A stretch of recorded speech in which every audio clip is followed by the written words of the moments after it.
A arte de meditar, capítulo 4. A união indissolúvel.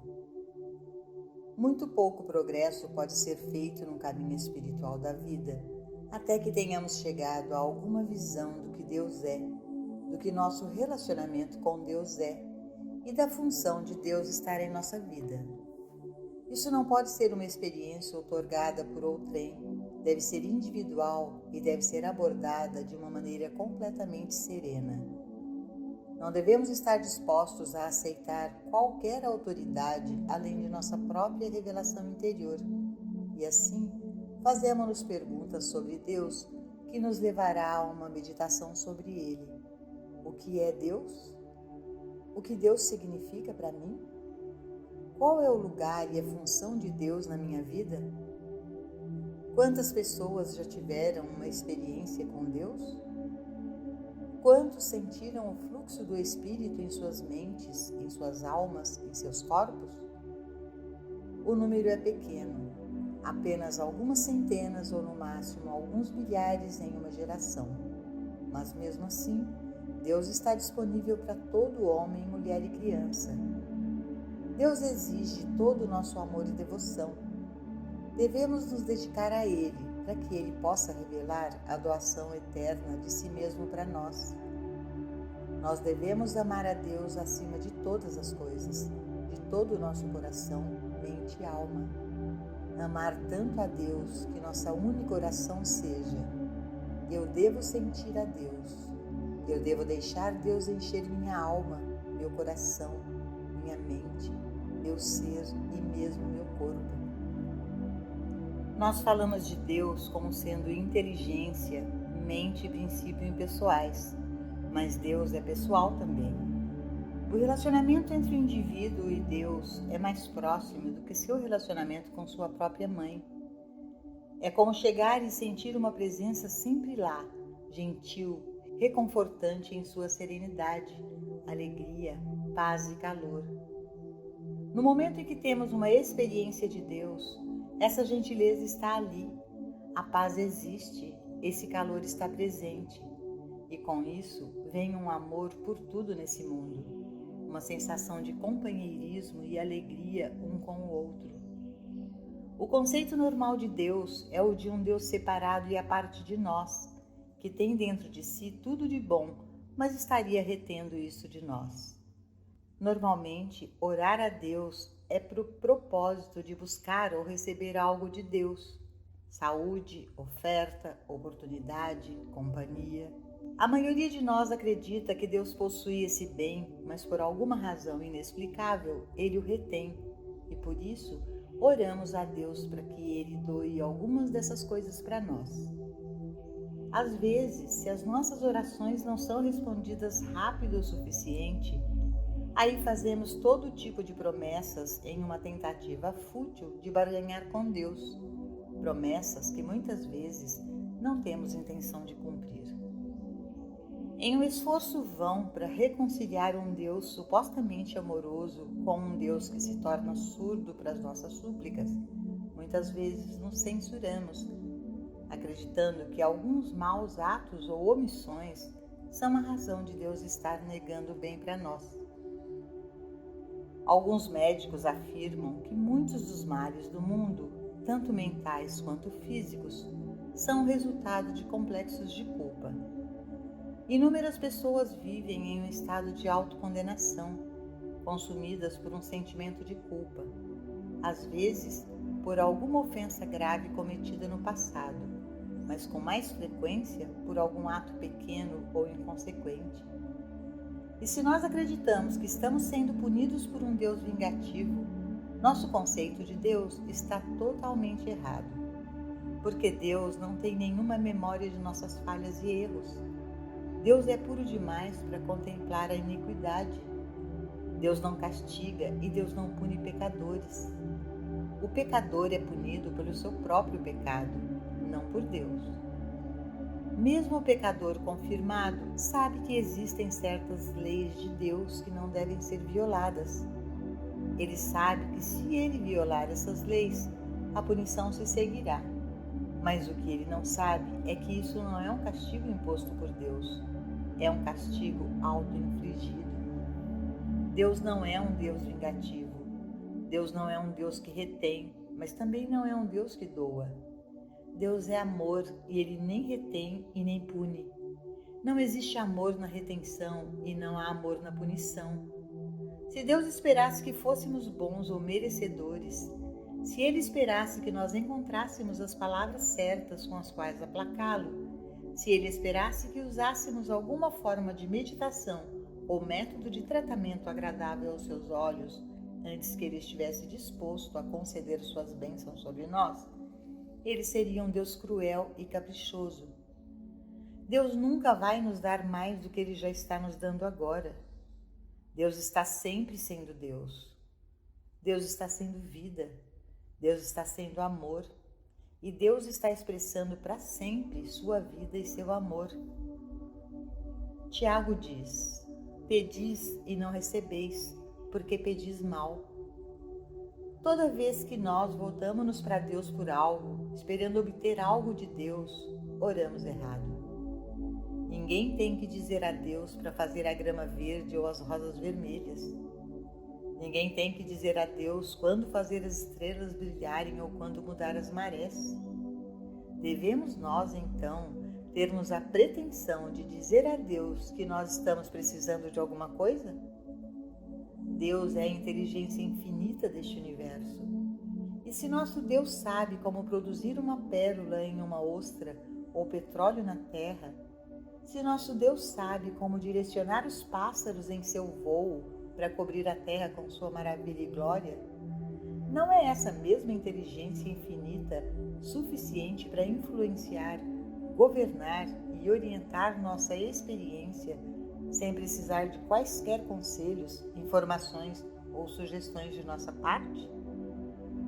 A base de toda meditação e oração deve ser uma compreensão da natureza de Deus e do nosso relacionamento com Deus. Deus é vida eterna, inteligência infinita, amor divino, mas eu e meu Pai somos um, e quem me vê, vê aquele que me enviou. É Deus, o Pai, e Deus, o Filho, para sempre um. Enquanto descansamos nessa percepção, Ele assume e opera harmoniosamente, alegremente e abundantemente.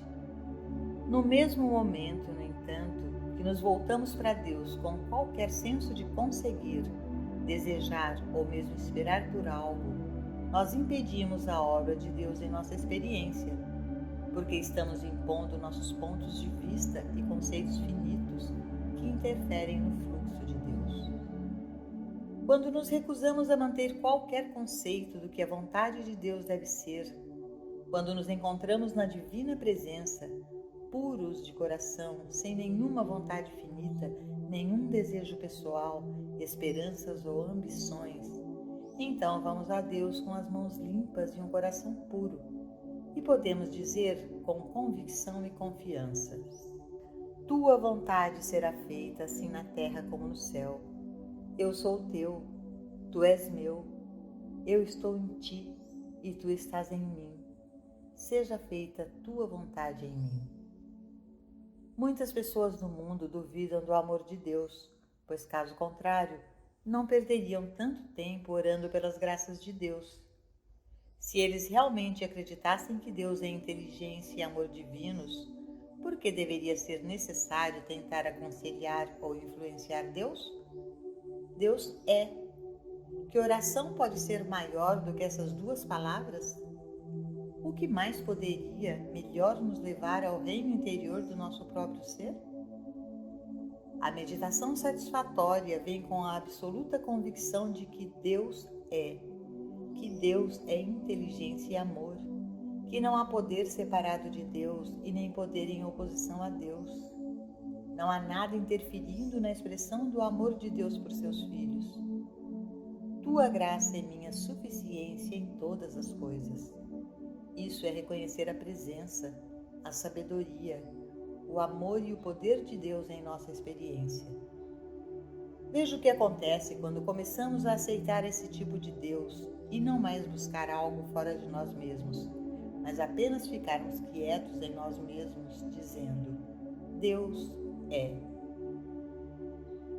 Deus é um estado do ser, um estado da inteligência infinita e sempre presente amor. A vida de Deus não pode ser alongada e nem encurtada. A vida de Deus não pode envelhecer e nem passar por mudanças. Deus é o ser eterno, imortal e infinito. Deus é luz e nele não há escuridão alguma. Deus é capaz de fazer toda a graça abundar em sua direção, que você, sempre tendo toda a suficiência em todas as coisas, possa prosperar em todo bom trabalho. Essa deve ser a nossa atitude ao entrarmos em meditação. O reconhecimento da graça divina é meditação. É um reconhecimento da natureza de Deus e da nossa relação com Deus. Esse relacionamento é a unidade. Nós somos os filhos de Deus, coexistentes com Deus. E se somos filhos, então somos herdeiros, herdeiros de Deus e co-herdeiros com Cristo. Nosso Pai Celestial conhece nossas necessidades, mas às vezes nós rezamos como se fôssemos pobres criaturas insignificantes que devem prostrar-se diante de alguma grande e terrível deidade que detém nosso destino em suas mãos e, diga-se, não muito carinhosamente. Outras vezes, nós delineamos a maneira com que nossas necessidades devem ser supridas, acreditando que podemos influenciar Deus a agir de acordo com nossos desejos. O que devemos fazer é reconhecer a Deus, reconhecer sua infinita sabedoria, todo o seu infinito amor compassivo, todo o poder daquele que não conhece outro poder que o seu próprio ser e a natureza infinita, mas reconhecer abrindo mão de qualquer tradução disto em termos humanos. Que nossa meditação seja o reconhecimento de Deus e nós descobriremos que isso será suficiente. Deus é um só, um poder, uma lei, uma substância, uma causa. Este ensinamento da unidade é certamente o mais elevado ensino espiritual já dado ao mundo. Todo o ministério do Mestre Cristo Jesus foi baseado no antigo ensinamento hebraico do Deus único. Ouve, ó Israel, o Senhor nosso Deus, o Senhor é um. De acordo com Gênesis, no princípio Deus criou o mundo e tudo que existe. Qualquer coisa que Deus não criou não foi criada, não foi feita. À luz dessa verdade, existe apenas uma substância. E porque há apenas uma substância, não existe outra substância a destruir, que possa ser curada ou melhorada. Existe apenas uma lei e, portanto, não podemos usar a lei de Deus para destruir qualquer outra lei ou seus efeitos. Quando nós entendemos Deus como a vida, há apenas uma vida e nós nunca podemos ter uma vida para salvar, ou uma vida para curar ou resgatar. Há apenas um. Agora que sabemos todas essas coisas sobre Deus, vamos olhar para elas como marcos ao longo da estrada em que estivemos viajando, mas os marcos pelos quais há muito tempo passamos, e vamos esquecer todos eles. Ninguém encontrará Deus sem se despojar de todos os seus conceitos sobre Deus, deixando para trás todo o sinônimo de Deus que ele já ouviu, e então lançar-se ao desconhecido para descobrir o incognoscível. Não existe tal coisa como um pensamento sobre Deus ou um conceito de Deus que esteja correto, porque um conceito sempre é apenas um conceito. Como então chegamos a uma percepção do que Deus é? Depois de nos tornarmos bem fundamentados na mensagem da verdade, chega um momento em que devemos estar dispostos a admitir que todo o nosso conhecimento sobre Deus tem estado no reino do intelecto e que nada do que podemos saber com a mente é a verdade absoluta. Nada do que podemos pensar sobre Deus é a verdade. Nada que possamos ler em um livro sobre Deus é verdade, porque tudo isso representa meramente opiniões humanas limitadas sobre Deus. Para João, Deus foi revelado como amor, mas não podemos aceitar isso como verdade, porque não sabemos o que o amor é no sentido em que João entendeu e usou o termo. Para Jesus, Deus era Pai, porque o significado mais profundo dessa palavra foi revelado dentro da consciência de Jesus. A realização de Deus deve vir como um desdobramento individual para todo aspirante no caminho espiritual. Durante os anos do meu próprio desenvolvimento, foi necessário que eu deixasse cair, um por um, todos os sinônimos comumente aceitos para Deus, porque não me era possível saber o que significavam aqueles termos para quem foram revelados. Quando cada conceito foi posto de lado, fiquei com o termo, o infinito invisível. Por que invisível e infinito? Porque o infinito invisível não significa nada que eu poderia entender. Nem você nem eu podemos segurar o infinito. Nem você nem eu podemos ver o invisível. O infinito invisível é um termo que denota algo que não pode ser compreendido pela mente finita. Isso não significa, no entanto, que o infinito invisível é o termo correto para Deus. Está correto para mim, porque me parece um termo que minha mente não pode abranger, e então me satisfaz. Se eu pudesse entender o significado do infinito invisível, seria estar dentro do alcance da minha compreensão humana, justamente o que eu não quero de um Deus.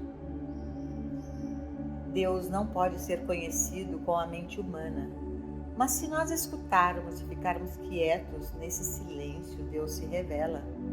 Exatamente onde nós estamos, Deus está. Para onde fugirei da tua presença? Se eu fizer minha cama no inferno, eis que tu estás aí. A presença de Deus está dentro de nossa consciência.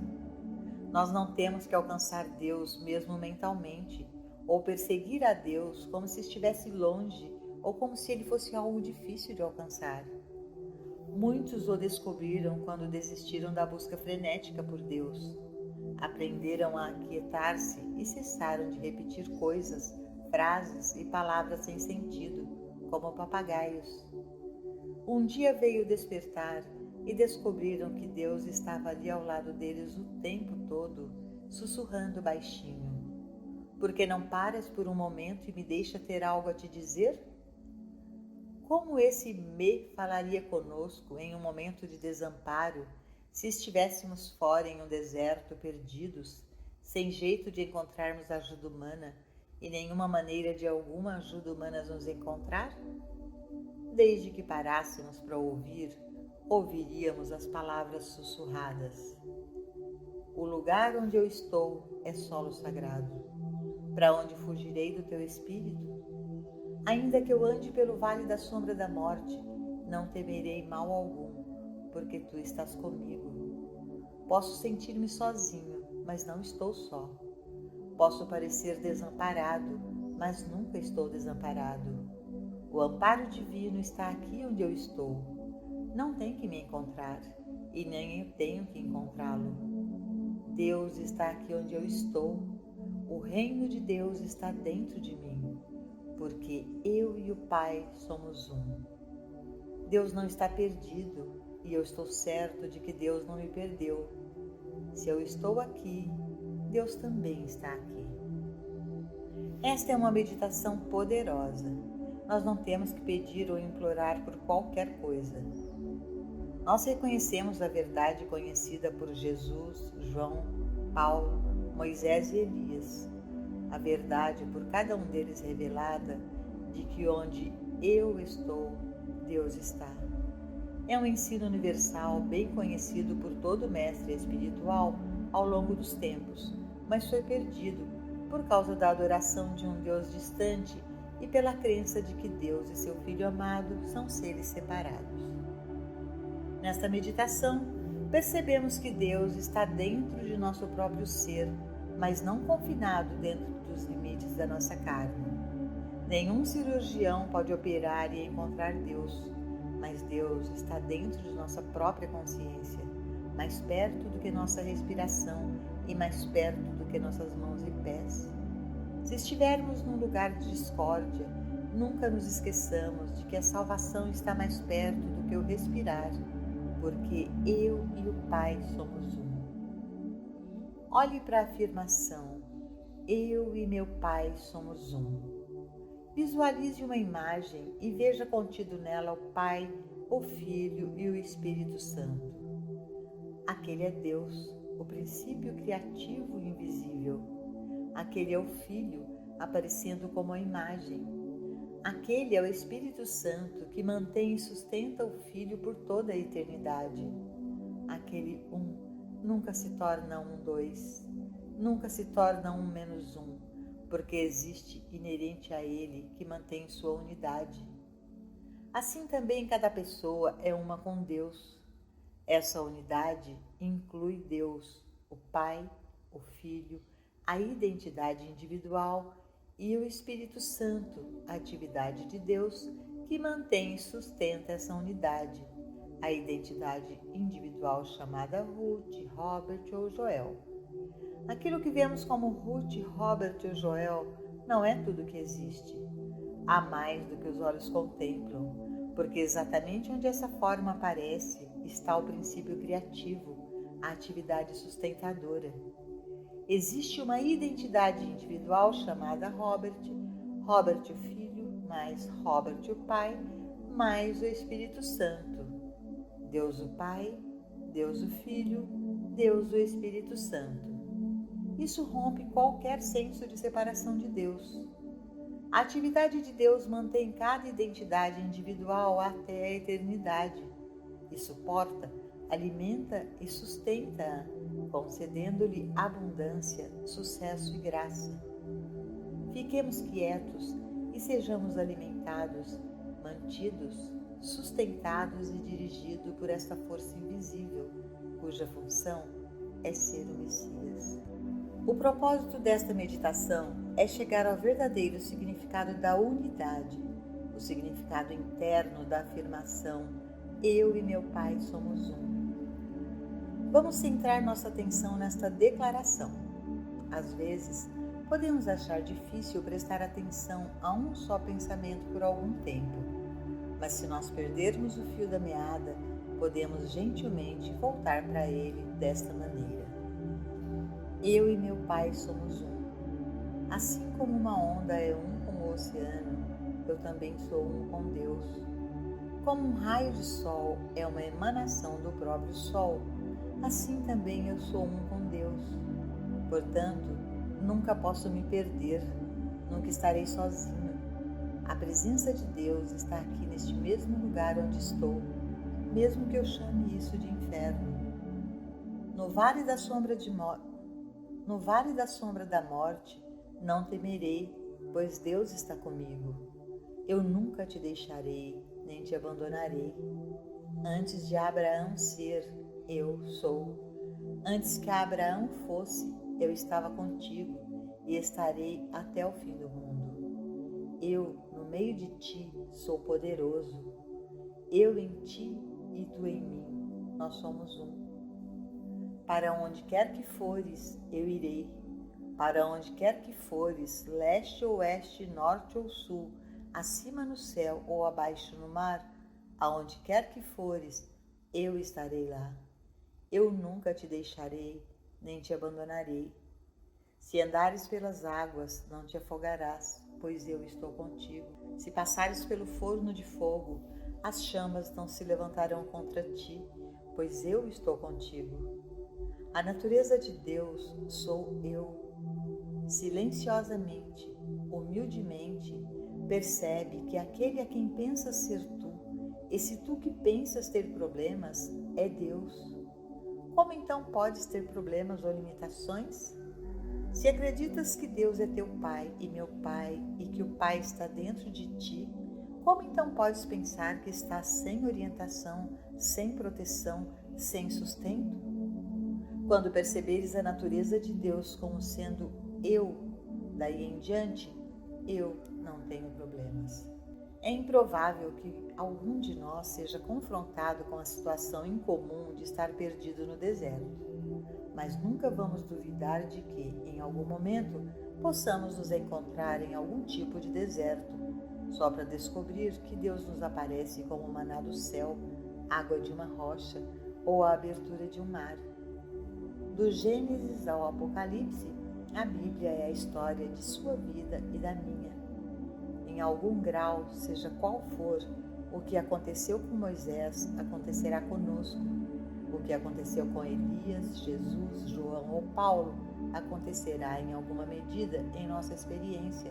Nós podemos estar em algum deserto apenas para aprender que, onde estamos, Deus está, e que o lugar onde estamos é Terra Santa. A voz do Senhor nos dirigirá pelo caminho que devemos seguir, mas nós não ouviremos isso se acreditarmos que a voz de Deus estava reservada para Jesus, Isaías, Elias ou Moisés, 2 ou 3 mil anos atrás. Só podemos ouvi-lo se pudermos aceitar Deus como um só, Deus o Pai universal e Deus o Filho. Toda meditação sobre Deus será infrutífera, a menos que percebamos que o que é verdade sobre Deus é verdade sobre nós como seres individuais infinitos. Só quando estabelecemos a natureza infinita do ser de Deus como a natureza do ser individual, completamos a realização que traz harmonia em nossa experiência. A natureza de Deus é o Eu, esse Eu que habita no meio de nós, esse Eu que reconhecemos individualizado como nosso próprio ser. Esse Eu não é o corpo que vemos com nossos olhos, não é o eu egoísta que acredita que um ser humano tem todo o poder ou que um ser humano é Deus, mas é esse eu delicado que olha do centro do nosso ser. O eu humano e autocentrado deve morrer diariamente para que o divino eu possa nascer de novo em nós e nosso relacionamento divino seja revelado. Deus é ser individual, Deus é o seu ser, Deus é o meu ser. Deus é o ser de toda forma de vida humana, animal, vegetal e mineral. Deus é o ser individual. Deus é a lei, a vida e a alma, a substância do indivíduo. E, portanto, tudo o que Deus é, eu sou. Tudo o que o Pai tem, eu tenho. Isso é lindo nas Escrituras, mas não é de valor prático, a menos que nos tornemos formas vivas de realização desse princípio. Deus é meu ser individual, Deus constitui o meu ser, Deus é a vida, a alma do meu ser, o espírito. Deus é a substância de que meu corpo é formado. Deus é a única lei que me governa, e não a leis de falta ou limitação, e não leis de comida, clima ou digestão, e não leis da crença médica ou teológica, pois Deus é a única lei.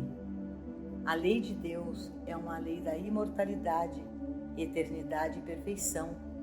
É automantida e autossustentada. A tentação de acreditar que temos um ser separado de Deus pode vir a nós de uma forma ou de outra.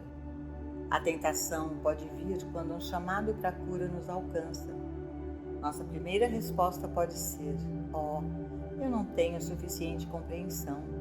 Se estivermos alertas para reconhecer a verdade de Deus como indivíduo, vamos perceber. Sem dúvida, eu não tenho e nunca terei suficiente compreensão para curar alguém. A saúde não vem através do meu entendimento. Esta saúde deve vir como atividade do Cristo, não por causa do meu entendimento, não por causa do que eu sei ou do que eu não sei. Pai, quero ser teu instrumento. Estou disposto a ficar quieto. Eu estou disposto a deixar que a atividade do teu ser seja o meu ser e tua graça a suficiência para este indivíduo ou esta situação. Eu de mim mesmo nada posso. Eu, o Filho, sou o instrumento para eu, o Pai. Deus somente é a fonte de tudo o que é, de todo o suprimento, de toda a saúde e de todos os relacionamentos.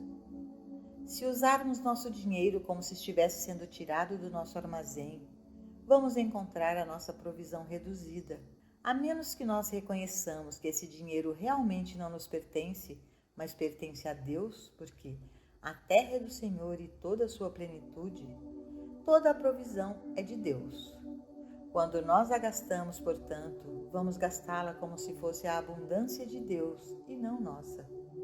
Então, descobriremos que não temos menos e, em vez disso, haverá 12 cestos cheios sobrando. Este foi o princípio que o Mestre estava ilustrando quando ele multiplicou os pães e peixes. A Bíblia ensina que a terra é do Senhor e toda a sua plenitude. Até mesmo enquanto repetimos tais palavras, no entanto, muitos de nós ainda acreditam que a abundância de Deus é algo separado e além de nós, e que em algum ponto ou outro há uma ação de transferência daquilo que pertence a Deus para tornar-se nosso. Isso é tão ridículo quanto pensar que as lindas flores crescendo em nosso jardim nos pertencem. Toda a natureza riria de tal ideia. Deus é a fonte de tudo. Que diferença faz se a plenitude do Senhor floresce como uma rosa ou como um dólar? Então não há ponto de transferência disso que está em Deus para aquilo que está em nós. Tudo que está em Deus está em nós neste exato momento, porque eu e meu Pai somos um. Deus o Pai, o princípio criativo invisível, Deus o Filho, o visível, e Deus o Espírito Santo, a manutenção e sustentação. Este é o ensinamento do Mestre, negar a si mesmo ou morrer diariamente. Este é o ensinamento de Paulo, deixar a mortalidade cair, para que possamos ser vestidos com imortalidade e Deus ser revelado em toda a sua glória como ser individual. Enquanto há um eu pessoal tentando alcançar qualquer coisa, realizar qualquer coisa, conquistar qualquer coisa, existe uma individualidade lutando para manter-se separada e à parte de Deus. Mas é possível morrer diariamente. É possível negar a si mesmo, porque a única negação do eu é uma negação de que eu posso ser ou ter qualquer coisa, que eu posso de mim mesmo ser bom, que posso de mim mesmo ser espiritual, que eu posso de mim mesmo ter poder espiritual, que eu posso de mim mesmo ter saúde, ou que eu posso de mim mesmo ter riqueza. Essa é a única negação de si mesmo, e isso é morrer diariamente. É parar de tentar ganhar algo para nós mesmos. A lição em si é fácil. Não vamos desejar ou adicionar mais peixes, peixes maiores ou peixes melhores para as nossas redes. Vamos negar que temos alguma necessidade de peixe, porque todos os peixes no mar pertencem a Deus, e tudo que pertence a Deus pertence a nós. Ao negar o sentido pessoal do eu, nós glorificamos o ser que realmente somos, o ser divino. O eu Deus é o nosso verdadeiro ser, e a medida do nosso ser é infinita. Ao reconhecer Deus como ser individual, nós estamos reconhecendo o infinito no centro do nosso próprio ser, um infinito que nós podemos permitir que flua de nós para o mundo. No momento, no entanto, em que o desejo de conseguir conquistar qualquer coisa entra em nossos pensamentos, bloqueamos e impedimos esse infinito de sair. Quando nós reconhecemos que somos apenas um instrumento para sua entrada na consciência humana, então carregamos conosco a atmosfera espiritual e sagrada da totalidade de Deus dentro do nosso próprio ser. Sem um traço de egoísmo, sem desejo de glória pessoal ou lucro. Se nós percebemos que alguém em qualquer lugar vem a nós com sinceridade, precisando da graça de Deus, ele pode recebê-la. A graça de Deus é a suficiência para a situação, e não nosso conhecimento ou posses. Então, em paz e na quietude, o fluxo começa a se derramar de nós como calor, como liberação, como alegria.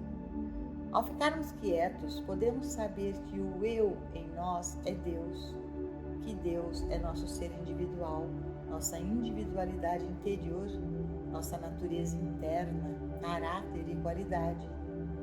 Tudo mais que Deus é, flui para fora de nós em manifestação visível e expressão como nós mesmos e automaticamente nos liberta.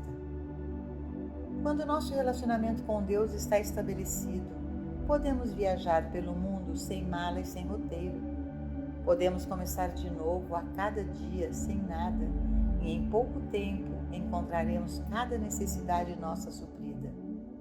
Nós não desejamos adquirir ou alcançar soluções humanamente, mas estamos vivendo o princípio. Deus é meu ser individual. Tudo que o Pai é, eu sou. Tudo que o Pai tem está incorporado dentro da minha consciência. Isto não vem a mim. Eu sou o instrumento através do qual tudo flui para aqueles que ainda não estão cientes da grande verdade de seu relacionamento com Deus. Onde quer que haja necessidade, há realização. Realização existe na consciência como a consciência do ser individual, e essa consciência é Deus. A realização envolve uma transição na consciência. Pode exigir dias, semanas ou meses de meditação antes de chegarmos à percepção de que Deus é o ser individual e que o lugar onde nós estamos é Terra Santa. Nunca novamente poderá haver uma necessidade ou desejo sem ser instantaneamente preenchido de dentro, como a realização da consciência. Deus é a nossa consciência. Deus se realiza diariamente, de hora em hora, em todas as formas necessárias. A base desta percepção é Deus como ser individual. Desde que Deus é a consciência individual, podemos, desde que tenhamos fidelidade, persistência e perseverança, alcançar o reino de Deus dentro de nós e trazê-lo para a nossa experiência, de modo que ele assuma a nossa vida inteira. Essa consciência de Deus pode cumprir-se apenas na proporção em que nós anulamos o sentido pessoal do eu. Voltar-se a Deus sem um único desejo elimina o eu em grande medida, porque apenas o eu pessoal poderia ter um desejo ou uma vontade. Nós nos voltamos para Deus para receber uma bênção espiritual, e ninguém sabe qual será a natureza dessa bênção espiritual particular. As coisas que o olho não viu, e o ouvido não ouviu, e não subiram ao coração do homem, são as que Deus preparou para os que o amam. Mas Deus nos revelou pelo seu Espírito. Quando o dedo de Deus nos toca, pode nos levar a uma vida completamente diferente, se for esse o seu destino para nós. Nós não somos todos destinados a nos envolver nos mesmos tipos de atividade. Ora, há diversidade de dons, mas o Espírito é o mesmo. E há diversidade de ministérios, mas o Senhor é o mesmo. E há diversidade de operações, mas é o mesmo Deus que opera tudo em todos. Mas a manifestação do Espírito é dada a cada um para o que for útil, porque a um, pelo Espírito, é dada a palavra da sabedoria, e a outro, pelo mesmo Espírito, a palavra da ciência, e a outro, pelo mesmo Espírito, a fé, e a outro, pelo mesmo Espírito, os dons de curar, e a outro, a operação de maravilhas, e a outro, a profecia, o dom de discernir os espíritos, e a outro, a variedade de línguas, e a outro, a interpretação das línguas. Mas um só e mesmo Espírito opera todas essas coisas, repartindo particularmente a cada um como quer. Porque assim como o corpo é um e tem muitos membros, e todos os membros, sendo muitos, são um só corpo, assim também é Cristo. 1 Coríntios 12, 4 a 12. Deus trabalha como construtores de pontes, mineiros de carvão, professores, vendedores, advogados, artistas, sacerdotes, e é Deus, a inteligência infinita no centro do nosso ser, o que determina nossa forma especial de expressão. Para saber qual é o destino para cada um de nós, devemos tocar este centro dentro de nós em meditação. O grau de realização experimentado é proporcional ao grau de desenvolvimento da consciência. Onde quer que estejamos neste momento da vida, representa o grau de vida de Deus desenvolvido em expressão consciente. E podemos mudar essa expressão, abrindo nossa consciência para um fluxo maior. Esses que se abrem para Deus através da meditação estão em sintonia com o infinito invisível. Deus usa a mente, alma e corpo como instrumentos para sua atividade e desenvolvimento, e a graça de Deus fluindo através deles é uma bênção para o mundo. Minha graça te é suficiente. Tua graça não é apenas minha suficiência, mas é a suficiência de todos aqueles que chegam ao alcance de minha consciência. Pai, eu sou um instrumento através do qual essa bênção invisível pode aparecer no mundo para aqueles que te procuram. O reino de Deus está dentro de mim, o reino da justiça. É teu reino e teu poder e tua graça. Tua graça é uma bênção para todos os que estão no mundo. É minha alegria que esta bênção de Deus, esta graça de Deus, possa fluir igualmente para um amigo ou inimigo, próximo ou distante, possa fluir para aqueles de qualquer nacionalidade, raça ou fé que levantam seus corações para Deus. É minha alegria que todos aqueles que honestamente elevam seu pensamento ao vosso para Deus encontrem sua bênção através da tua graça, que flui através de mim.